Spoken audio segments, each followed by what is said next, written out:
Hello, good afternoon, everybody. My name is Ryan Weiner, and this is the Ryan Weiner Podcast.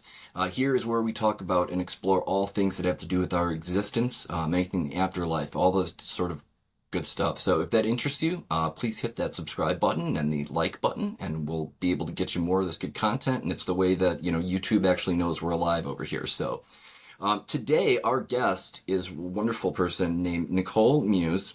Nicole had a near-death experience and had a really, really remarkable interaction with the other side, I guess we would kind of say there, and brought back some really cool insight from that. So I'd asked her to be on today and share her story with us.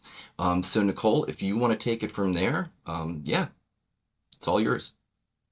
Thank you. It's really wonderful to be here, and hello to everybody out there, wherever you are.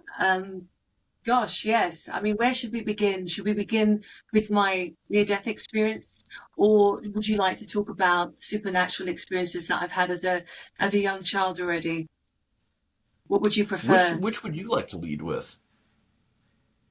Gosh, you know what? I'm going to lead the way because I'm an Aries, so I'm Okay. going to go with where when it started. All the supernatural things that started in my life started at a very young age.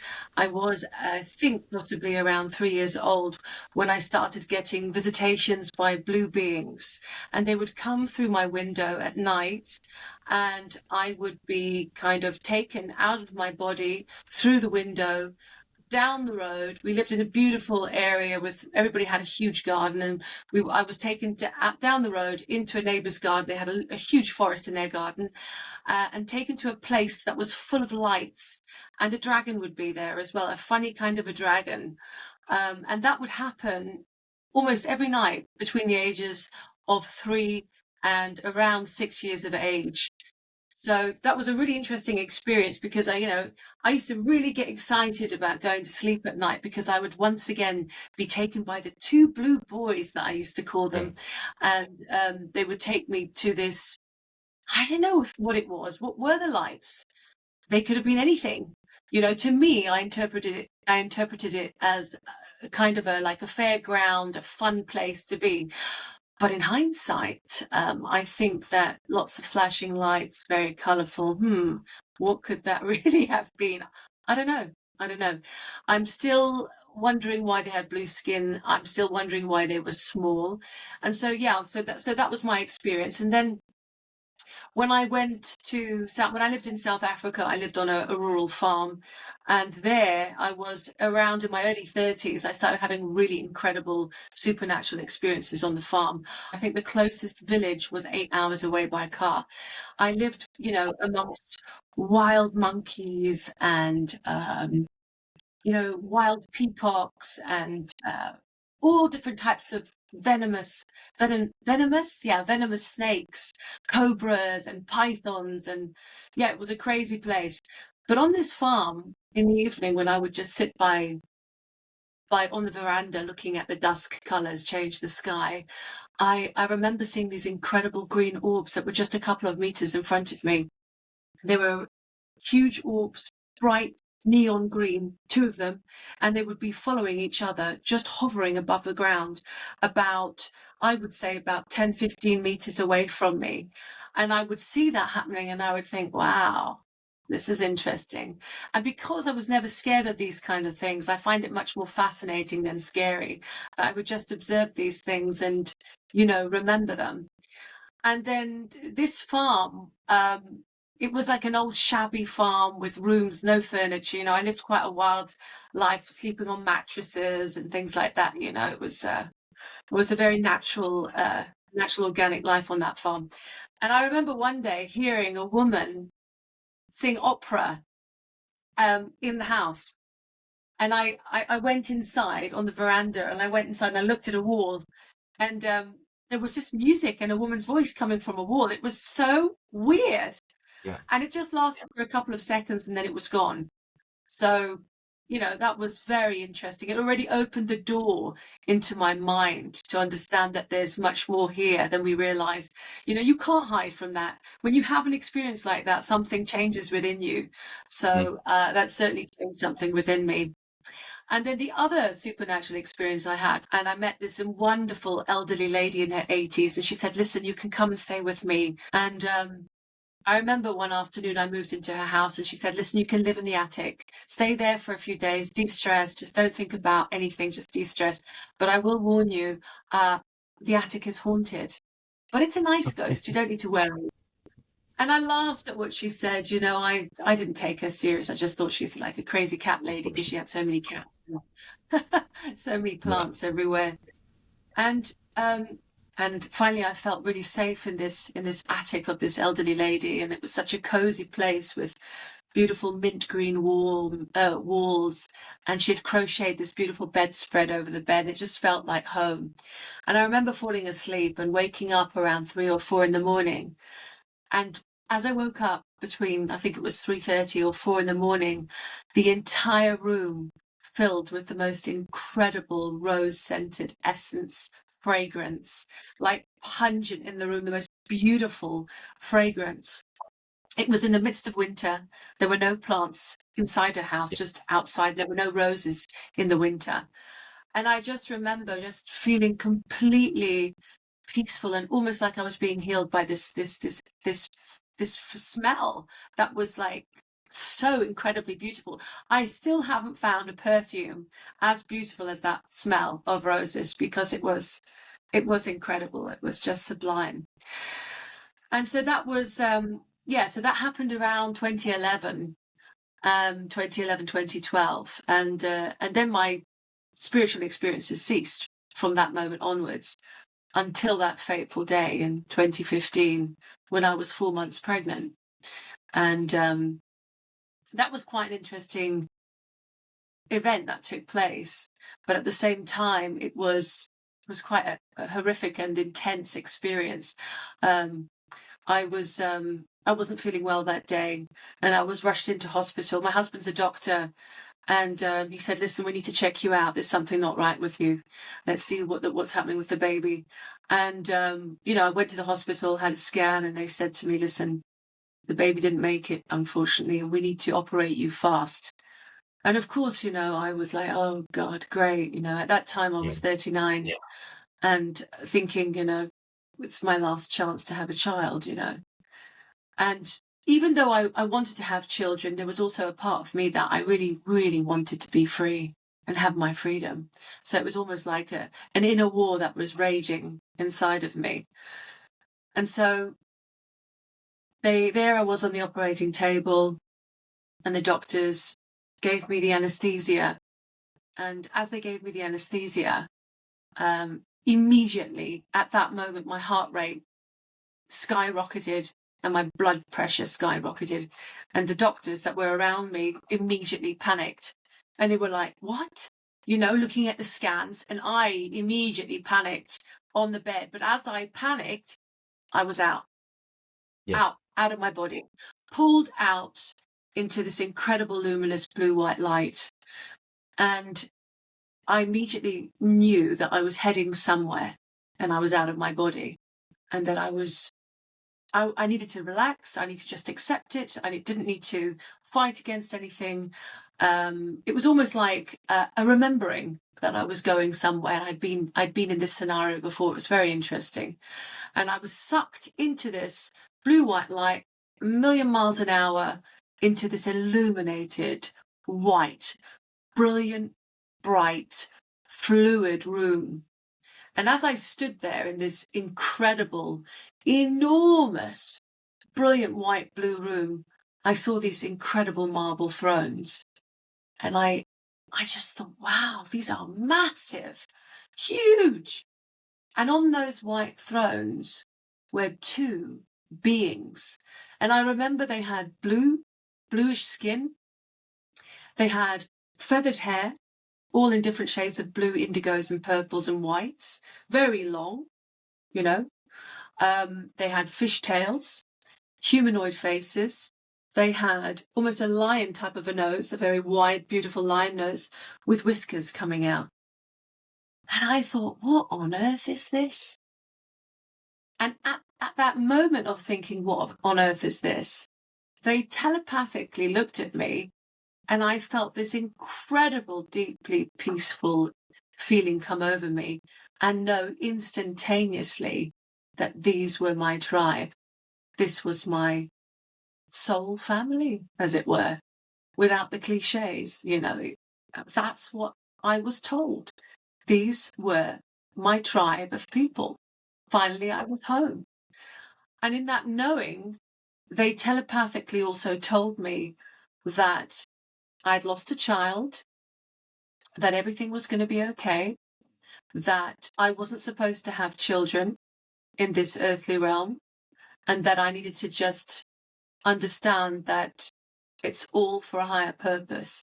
Everything that I received in that moment was for my understanding to let go of guilt, shame, sadness, anger. All these negative emotions were released in that moment instantaneously, where I understood, okay, maybe that's why I'm not supposed to have children. Ah. And they showed me lots of images also. They showed me some type of strange star system, a triangular star system. And they showed me a lot of information.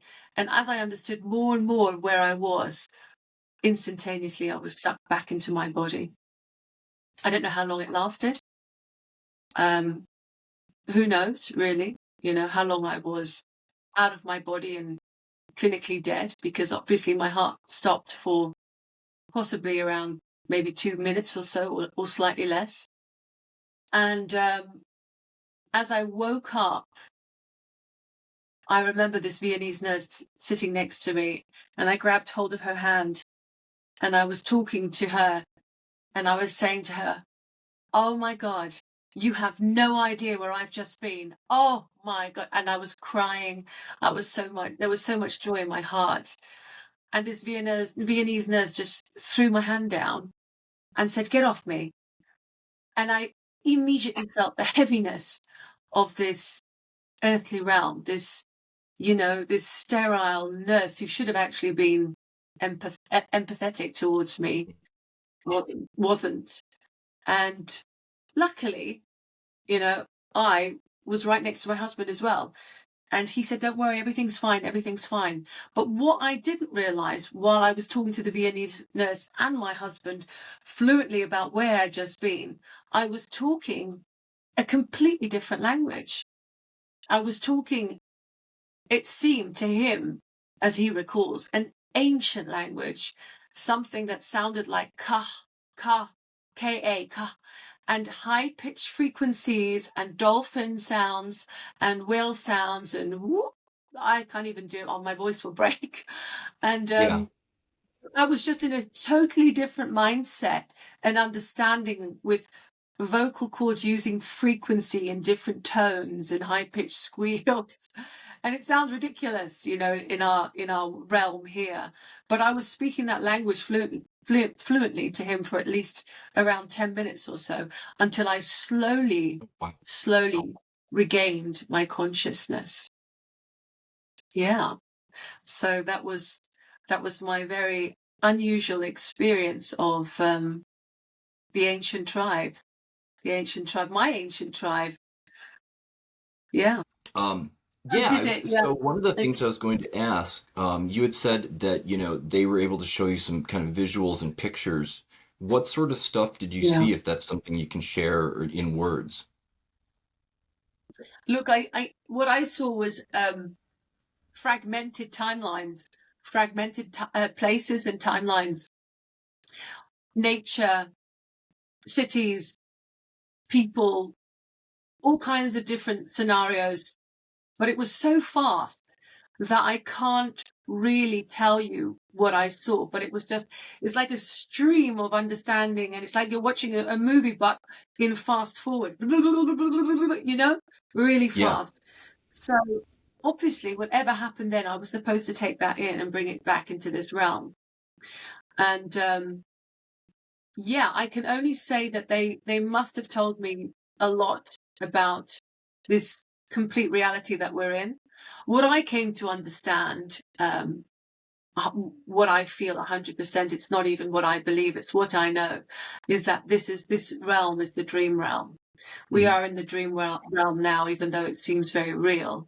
And when we go to the next space, without calling it space, the next timeline or dimension or frequency, that becomes much more real when we leave this realm. So for me, this is the dream state, and there is the real life. Yeah. It's really interesting. Um, you had mentioned holographic universe theory when we were speaking a little briefly ago. Can you go and would you mind explaining kind of what that means to you? Because I know a lot of people say that, but people have some different descriptions or ideas on it. Yes, the holographic experience really means that everything is created via frequency. So everything is a frequency that is created. Our realm is created out of sound. You are created out of sound. The moment you were birthed into this existence, what did you do? You cried. Right. Yeah, you cried. You are a sound frequency. So the holographic universe for me is that everything is created out of sounds and frequencies, and some audible, some non-audible. And it's almost like an incredible symphony that plays continuously. It's like an endless, beautiful opera that's playing continuously. That's how I see it. And we are, unfortunately, we are stuck in not such pleasant operas back here in this realm. And in this realm, we're very much programmed by a very corrupt system. We're programmed by beliefs. We're programmed by politics. We're programmed how to behave. We're programmed how to dress. We're programmed what to eat and what not to eat. Nothing is something that we understand naturally from birth. We all have to, we go through this script in life where eventually that script tells us exactly where we're going. And unfortunately, millions of people stick to that script. And what they should, in fact, do is understand that they're creating their life in the here and now. And that script can become absolutely wonderful only if they detach from the script, which means stop looking at the news, stop looking at the Hollywood movies, stop looking at the music videos that are programmed here to keep us imprisoned within the script. We need to literally break out with our frequency and start following a higher truth. And what is our higher truth? It's the love within our hearts. It's following that deep knowing, that deep intuition, that calling in our hearts that's based on love. Always.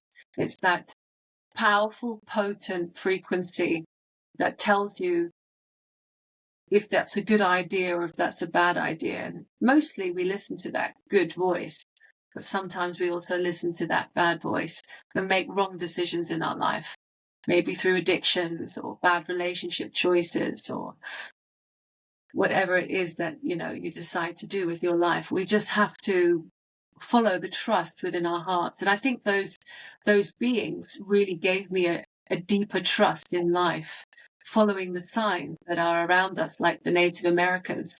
They Mm. follow signs too. They've always followed signs. And we forget that within this holographic experience, we get so programmed and switched off that we follow the script instead of looking that the signs are all around us. And they come in nature.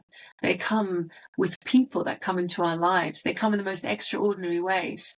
They come with numbers that appear, phone calls, all kinds of synchronistic experiences come into our lives. But it's up to us if we want to actually be aware of them. You know, most of us are totally switched off, and we use our left brain and we use our logical, analytical brain. And unfortunately, our intuitive brain is completely cut off. But of course, it's cut off because it's been done on purpose. You know, Mm. going to school, we have to focus on our left brain, and it's not about being a creative person or being an intuitive or a psychic. It's all about going and learning about maths and science and all that logical crap that we are programmed to believe is true. But actually, when you step out of that, you understand that science doesn't have all the answers. It's actually so behind. And people are awakening and realizing that science is a load of bull, to be honest. And that what science truly is keep on researching, is keep on finding out what truly is the truth, and start trusting in ourselves and in our intuitive abilities, because we have everything inside of us. We're born with the knowing inside of us. We're absolutely born with the knowing. And if we start to remember the knowing, it starts to bring in all these synchronicities back into our lives. And while I was, recovering from the NDE afterwards, I would often contemplate and sit in the ocean water in Greece. And I started getting the most incredible downloads in salty ocean water. I would start connecting with water much more. And I love water. I need to be around water. I can be in the ocean for hours and hours. And I started getting the most incredible downloads of stories that were told to me. Obviously, I could hear a voice talking to me, and I would go home at night after spending hours in the ocean, and I would write down wildly these stories. And these stories are basically about, who we are, what this realm is, what stars are. And they talk about what's happening now in our times, and and also where we're going, what's going to happen in the future. It's about timelines. It's about choosing which frequency you truly are. Are you going to give in to fear? Or are you truly going to be courageous for the first time in your life and be a potent, loving warrior, no matter what comes your way? Because there will be lots of stuff coming our way. But what are we going to choose in that moment, in the here and now? Are we going to choose war? Are we going to choose guns? Are we going to start hoarding food? Or are we going to understand that we're protected every single moment, and that we should trust, because all these good things that will happen in moments of emergency will come our way and protect us, because we're guided. We're always guided. And that's a powerful thing to be in, that presence of trusting truly. When you truly trust, you will be shown the way, always. It's remarkable. Yeah, one of the things I found it really interesting, is you referred to this as a sort of like being like the dream world. You're probably familiar with this, but the Aboriginals in Australia, they literally refer to this universe as dream time, as the dream world. That there's an Interesting. outside real universe, kind of like what you're talking about, but that this is more like the dream of a mind that's going on, or something along those ways, and that this is all the holographic type of thing. Oh, interesting. You know what? I honestly think that I used to have a past life as an Aboriginal, Mm, because when you tell me these things, it's almost like it's imprinted knowledge inside of me. Um, and what's really interesting is that after my NDE experience, having never painted before, really, I started painting obsessively with dots. Obsessively. I'd never learned how to paint. I was crap at school. I hated school. I hated authority. I was a rebel all my life. yeah, And even with my posh accent, don't be don't be fooled. Don't be fooled. There's a wild child in here. There really is. And yeah, I started to paint dots, lots of dots. And then one day, after years of painting dots and using all the colors that I experienced in the other realms, because that's what I do, I bring in all the colors that I remember, and I bring them into my art with dots and symbols, and I paint completely spontaneously. I mm, cannot stand planning a painting. I just paint how I feel in every single moment. And one day somebody said to me, "You know what? Your art looks just like the Aboriginal paintings." And I looked at it and I was yeah, like, wow, there is some similarities there. It's different, but there is a similarity there. And I've never met them. I would truly love to meet them. I would love to be um, visiting them and experiencing their life and their culture. I think I'd find it fascinating. I might even feel really at home there. I don't know, yeah. but that's what I paint. I paint very similar, in a similar way, and I behave also in a similar way when I paint like them. So, and it's not something that I've learned. It's just something that I intuitively picked up after my NDE. And what I also picked up tremendously was I could sense people's pain and people's stories, life stories, and people's traumas. I can feel everything about people, their addictions, their sexual addictions, their addictions to whatever it is, their issues with their families, their relationships, all these things. And I started to incorporate that into my art. So I would tune into somebody. I started off with a friend of mine. Um, she actually became a friend later. I didn't really know her at that time.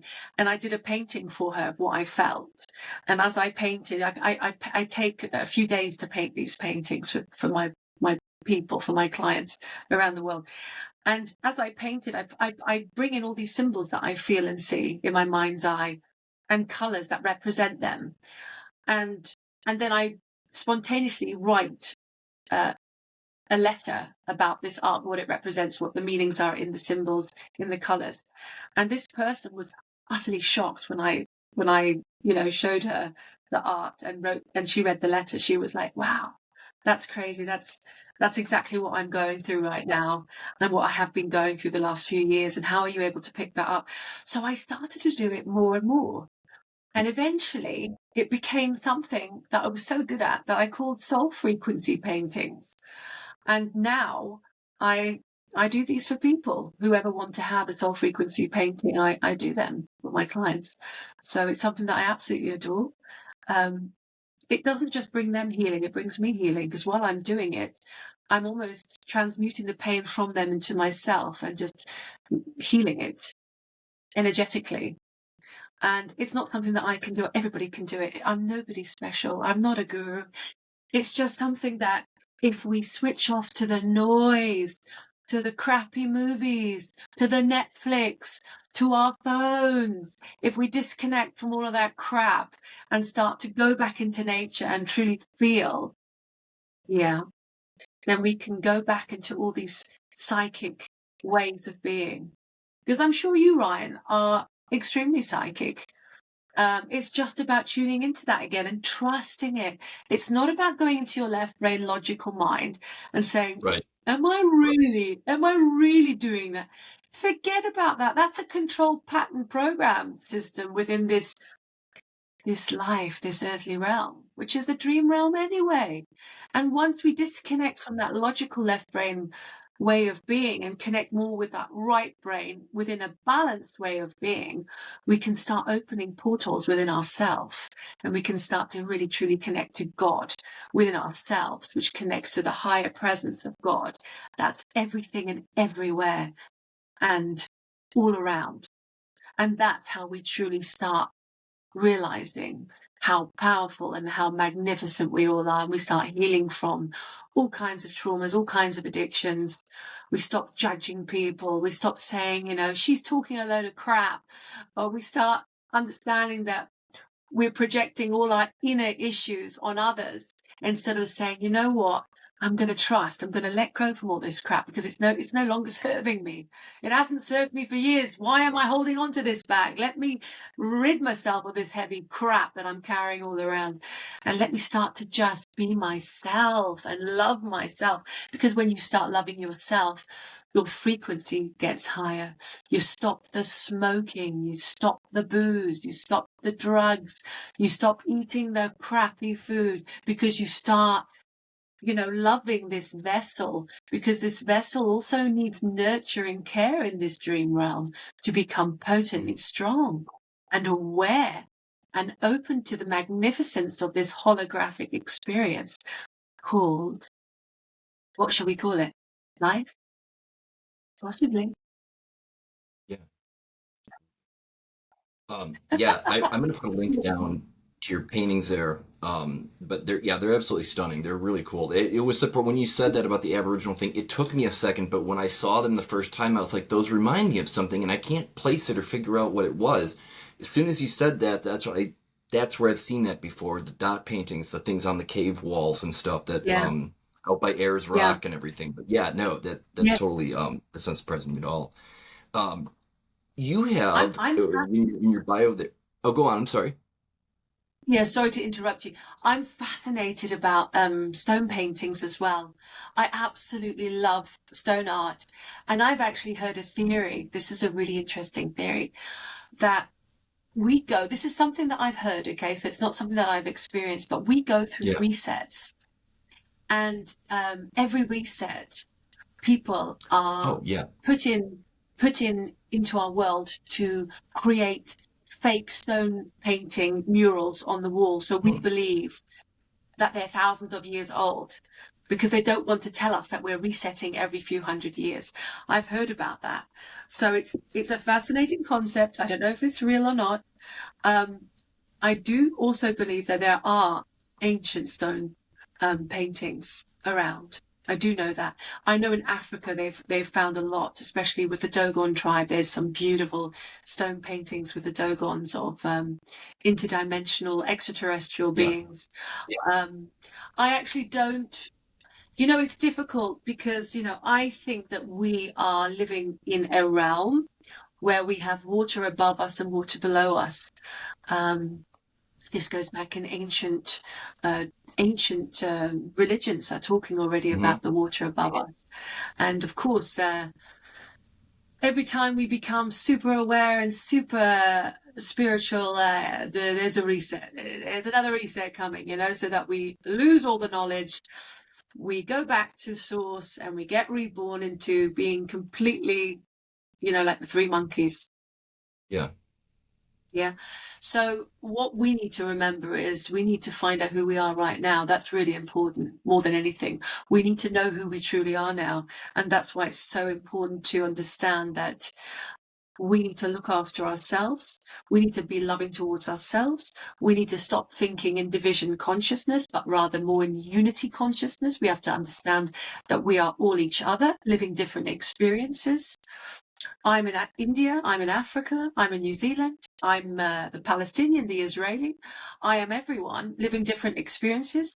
And then we as a tribe, we as a world tribe, we will start to unite and we will start to live in this dreamlike realm. It will become finally heaven on earth. That's what Mm. we will create. But we cannot create this when we carry on thinking in division consciousness. We can only create this once we truly know that we are all interconnected. Because once we're interconnected, we won't harm each other anymore. We won't divide from one another anymore. We won't have this poverty and this wealthy thinking because we will all help each other. That won't exist. Um, so that is something that's a deep knowing as well for me regarding all of that. It's we need to step into unity consciousness now to create heaven on earth. It is potently vital now more than ever. So we either know that or we don't. It's truly up to each and every one of us right now. We need to know now. It's not even about remembering anymore. It's about knowing that we're here to create heaven on earth. It's time. Have you ever, when we were talking about, the universe being holographic and the dream type thing, that there's lots of mainstream Christianity, Judaism, and Islam are the only religions that don't incorporate reincarnation or multiple lives kind of into the narrative of how things work. But then when you go one step up to Kabbalah, Christian mysticism, or Sufism, then you do find this multiple, people having multiple incarnations on the planet. Have you, and I wondered if you'd ever been exposed to any of the Gnostic scriptures on the Christian side of things, where they talk about literally kind of being stuck in this reincarnation cycle that you need to break free from, kind of the same way the Buddhists would talk about it. Yeah, I have heard about that. It's not that my knowledge is supremely intelligent regarding that topic, but I think that all the things that are written, there is some truth to everything. Mhm. I do believe that. As soon as you know God is a hateful God, God is a fearing God, you must know deep in your heart that that's not true. Yeah, God is didn't far compute from for that. me. God is, yeah, God is just universal love. So as soon as you know that, then you have to let go from that religious aspect and know that's not the divine truth. And the moment, any religion divides humanity, you should also know that that's not the truth. I think the Right. truth is that, I actually believe that Jesus was an Essene, and Yes. way before Christianity, the Essenes were the most incredible people. They were Yeah. incredible people. Their knowledge about this realm and about each other and about different dimensions and what this place is and other places, they were supremely guided. They were living in such a high frequency. And of course, they were destroyed. Of Yeah. course, they were destroyed over time. And then a little bit of knowledge trickles out, and now we're just left with tiny pieces. So if you imagine those tiny pieces that we just know about the Essenes, can you imagine what truly they were, who they truly were, and how they lived? I mean, everything must have been done in a sacred way, in a sacred presence. They understood one another. I mean, so for me, Christ came here not to worship him. Okay, that sounds more like the devil, to be honest. Worship me! Get Right. down on your feet and worship me! No, Christ came here to tell humanity, become love, become Hmm. love, become the essence of love, help people, heal people, guide people back to love. That's why he came. And anybody who's logical, who's slightly intelligent in a heart-centered way will understand that we're not here to worship anyone. We're here to give and receive love. We're Exactly. here to guide each other. We're here to help each other in bad times and in good times. Beyond borders, beyond cultures, beyond races, we're here to unite as a human being. Our brothers and sisters of all nations, that's who we are. And once we understand that, we may at some point come to an understanding that we are potently powerful superheroes living in the dream state. And we may one day create heaven on earth, and where this dream state will become one big reality of endless consciousness. So you can't even put it in words because it's so metaphysical that the expanse and the understanding of that is so extreme that there are no words to describe that way of being. Yeah, it's speaking of just getting back on the Essene thing, I know there's an author and a speaker named Aaron Abkey that you may have heard of before. He's very big. He was an ex-preacher, but he's very big on preaching the Essene idea. And he was talking about them that, they stayed far away from the other different people. They didn't want any contact. And so if you wanted to become an Essene, you had to like live on the outskirts of their camp for like a year before they would accept you and bring you in because they did not want their information being taken by people that were gonna, oh, I'm just gonna laugh at that, don't throw pearls before swine type of theory. But I really enjoyed one of the things he had brought up, and another speaker did too, is, like you were saying, Christ did not come here to be worshipped and have people get down on their knees for him. No, he said, if what's the most important, commandment, he was asked. And he said, well, love God with all your heart and love your neighbor as you love yourself. Oh, okay. Well, how do I love God with all my heart? Revert to my previous answer. Love your neighbor like you love yourself. And that's all you need to do. That's how you love me. That's how you love everybody. You just do that. Which is, of course, loving anybody else that may annoy you or that you don't like is the hard part. So people stray away from that and they just go to well, I'll follow these rules and, condemn others and I'll get on God's good side for that. It's not how it works, man. I don't know what to tell you. You're wasting your time. Um, Yes, but yeah, I really enjoyed that kind of a concept. That yeah, it's not about worshiping anything as an idol. It's about being able to give and how you treat the other people while you're down here and sort of making because you're treating yourself well. When you're treating others well, you're treating yourself well. It's a big hard concept for anybody who's very egoic to get past. But if you've ever had the kind of or the kind of experiences I've had, different things where you're like, oh, okay, there's more out there than just what I've been experiencing with my five senses. It becomes very, very apparent overnight. Um, I wanted to ask. I know on your site there, you said you were working on a couple of books. Do you want to talk about what those are going to be? Yes, well, only if you're interested. Yes. When I got those downloads in water, I wrote a book called Terra Infinita, Downloads from the Ether. I thought that was such a brilliant title because that's truly how it Yeah. happened. It's downloads or uploads, whatever you want to call it, downloads from the ether. And these are the stories that I wrote about different timelines and what's happening right now and what we're going to go through towards 2027, 2032, and all the way to 2040, Hmm. 2045, 2050. Yeah. That And 2027 year, everybody's got that on their calendar. yeah, it's interesting. I think, listen, death doesn't exist, okay? Yeah.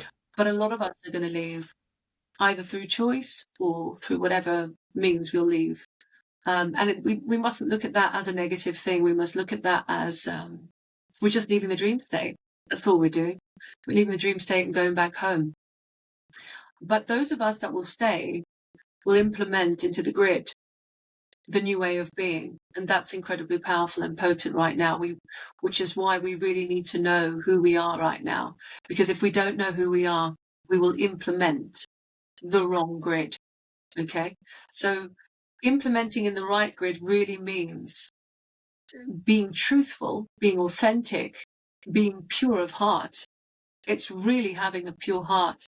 And purity is the most important thing right now in each and every one of us out there.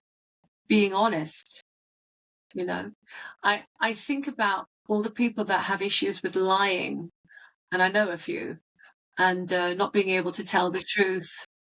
Um, and also people that are very judgmental and very angry at life. Why me? There's a lot of angry people out there. I did actually receive a ton of emails after other interviews that I did. And I can tell you, some emails were hectic and other emails were wonderful, but I answered every single person because I think it's really important that everybody gets the message and everybody gets a chance and a choice to be heard, you know? And I think whatever we decide to do right now, look, there's people out there that are living right in poverty right now.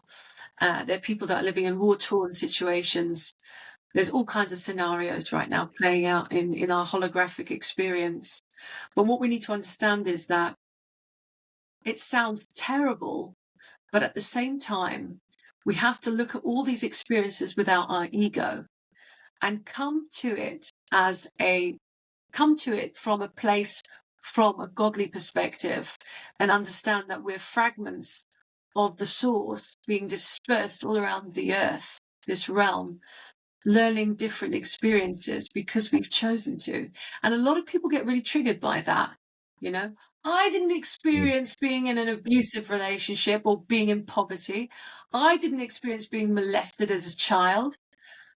But, in hindsight, because we are learning continuously of everything that we experience in our life, it's going to break us open even more and heal.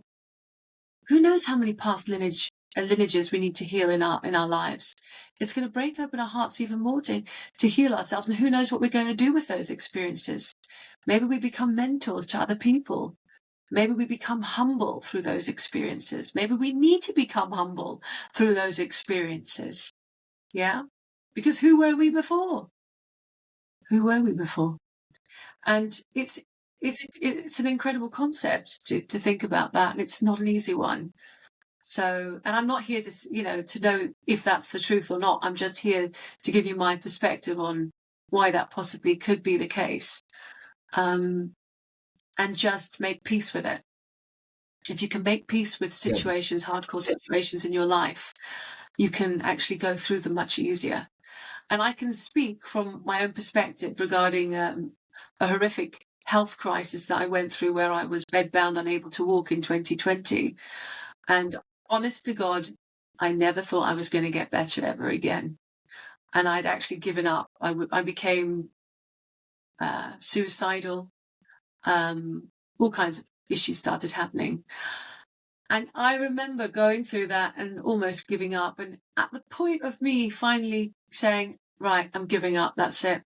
At that moment, when I said that, my ego disappeared and I started to get in contact with this higher presence, this higher sense of love that told me and guided me and said, no matter what you're experiencing right now, know that you will heal. And even if it didn't feel like that, and it took me years and years and years to recover, and I did. I recovered because I trusted that inner knowing of my body is able to heal. I need to trust that. I need to trust the choices that I make in the here and now, every single moment from this day forth, and trust that I can heal. And my husband's also had experiences as a doctor. He's had miraculous I can ask about that. healing. Yeah. What would you like to know? Well, I was going to ask, I wasn't sure what kind of what he practices, but I know there are some doctors who come across a lot of near-death experiences too, if they're working with brain or especially cardiology. Yeah, he had it. He's had his own near-death experience. So Oh, his life. I mean, you need to interview him about that because he's gone through the most unbelievable experience, I and would what love to. happened in his life after that was, you know, amazing. Yeah. It involved actually this Christ being after that. What happened? But what happened to him? He also had quite a few miracles happen to him where he was seeing a patient and she had an enormous tumor in her lungs. It was a massive tumor. He's a radiologist and he did a scan of Okay. her. And because of the synchronistic situation regarding seeing this patient, what happened between him and her, in 1 week of them seeing each other, the tumor, which he had seen on a radiology scan, which he had scanned, disappeared completely after 1 week. And it was known as a miracle healing. So he has experienced that not just once, but quite a few times. So that's why he's not your ordinary doctor. He's Yeah. definitely he's much, much more open to this experience we call life. It's But fantastic. I'll tell him to contact you. I think he Yeah. wants to do that anyway. So yeah. Yeah, that would be fantastic. Yeah. You were kind of talking about this, but sometimes people also, especially when they've had the kind of experience you've had, they have I don't know if you want to call it pre-birth information, where they've kind of drawn up this contract or this plan, co-creation with God, or however anybody wants to put it, to have certain challenges, in this life, and then the other stuff is just whatever goes on. But you've got certain big difficulties maybe you've lined up for yourself. Is that something that you have any insight on? Oh yeah. Look, I know exactly what my biggest issue is. I never trusted. I don't trust people easily at all. I have an issue, and I always ended up um, getting into relationships where the men were horrifically unfaithful to me because I was projecting my "I don't trust you," and then I would manifest that Right. exact man into my life, the eternal womanizer. So, in hindsight, I'm really grateful that I went through those experiences, even though they almost killed me. But what they gave me was an insight to who I was and what I needed to heal, because those are traumas that we need to heal. That's why we end up with that partner. We get the partner we deserve always, no matter what. Even if you're the kindest, sweetest person, because I am, you get that partner to show you what needs healing within inside yourself. Mm. And that's what I continuously manifested. So it took quite a while to learn to trust, and then having these supernatural experiences, because I didn't believe in any of that really. I was always different as a child. I didn't have many friends. I was bullied at school for being different. I was the quirky weirdo, the one that wore my grandmother's shoes to school because I thought they were cool from the 1940s. They didn't. They took the piss out of me. I always liked dressing up in old-fashioned 1940s dresses, and nobody did that in the 90s. They just in the 90s it was all about rap and I don't know, Billy Right. Idol. I don't know, whatever. Billy Idol. I was Um, just thinking about him today. what? Really? I don't know. I was just thinking about Billy Idol today. The song "White Wedding" That's was weird. going on in my That's a head for some reason. synchronicity. That is a synchronicity. Go Mm-hmm. with it. I don't know where that's I'll going have to to reach take out you, to but Billy it's going to Idol. take you somewhere. Well, I want to be respectful of your time here because I know we're on different time zones here. There's a lot of different ideas people have on sort of our purpose for why we're here, and what we go on to Yeah. after this. And, with, like we said, living multiple lives to build upon, your character as a spiritual being. If you had to say what you feel like the reason for us being down here is, what would your insight on being here and what we go on to maybe be? So I think what we're all here to experience is everything, every single experience you could possibly have. That's why we're here. We're here to Mm. experience it all. We're here to have great sex. Am I allowed to say that? Yeah, We're here to. Sorry, I'm not very conservative. I'm a good no, you're person, but good. we're here to fall in love. You know, we're here to taste wonderful food. We're here to go through hardcore childhood traumas. We're here to sing and dance in the rain. We're here to paint. We're here to create. We're here to learn different jobs and different trades. We're here to become an addict or not. We're here to, gosh, it's endless. Why are we here? We're here to experience life with with our ears to music, with our voices to sound and speech, with our hands to create. We're here for everything. We're here to see the sunsets, and we're here to see the dusks. We're here to see the colors in the sky. We're here to walk barefoot in the nature and hug a tree. And God, I'm just sitting outside my cherry tree here. It's so beautiful. I'm eating cherries every morning. I'm sneaking outside and eating these beautiful red cherries. And we're here to have pets and love animals. We're here to make choices. Either we eat them or we don't. God forbid, why are we even eating animals? Anyway, we're here to make those choices. Are we going to decide to do that or not? It's up to us. It's totally up to us. It's our experience. And we decide what we want to do. And where we go back home. We unite again. And we realize, Jesus, that was one hell of a holiday. This life. This life was one hell of a holiday. And boy, am I happy to be back. Absolutely. It's awesome. Nicole, thank you so much for being on here. I really appreciate it. I'm very interested in these books, so I definitely want to have you back on when if I don't know if you're putting those out. And yeah, I would love to hear your husband's stories as well. If you want to put us in contact, I would love to have him on. But yeah, thank you so much for being on. I really appreciate you taking time out of your day today. And thank you, Ryan, so much. It's not every day I get to speak with such a lovely man in Oh, America. thank you. And of course, I would like to leave a little message to anyone that's listening Yeah, to your viewers. I would like to just say, remember who you are. Remember who you are, because it's time now. Not yesterday, not tomorrow. It's right here and right now. It's who you are right now. Who are you? Who truly are you? And do you remember that you're supposed to create heaven on earth? That's what we're here to do. just like the Oracle of Delphi, know thyself. No? What's that? Oh, The the Greek Oracle of oracle of Delphi in Greece. That was over Oh, when you yeah. went to see the Oracle. It said "Know thyself" was what it said over it.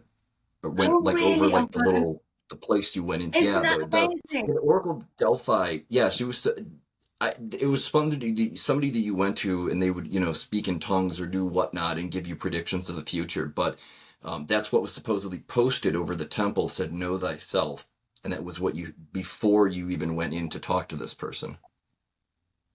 Well, maybe that's why I'm in Greece. Maybe that's exactly why all of us that are that are in different countries around the world are exactly where we're supposed to be right now, because of our Hmm. frequency, and we are implementing whatever we are doing right now naturally in our environments. We have to hold on to love no matter what.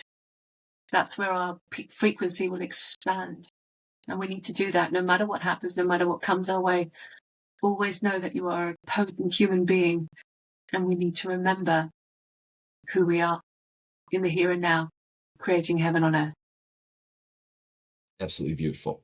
Awesome. Nicole, thank you so much. I look forward to speaking to you and again soon and your husband and you wonderful people. Take care. Thanks so much, Ryan. Really appreciate it, huh? Lots of love, lots of blessings, and we'll talk again soon. Absolutely. Thanks. Thank you.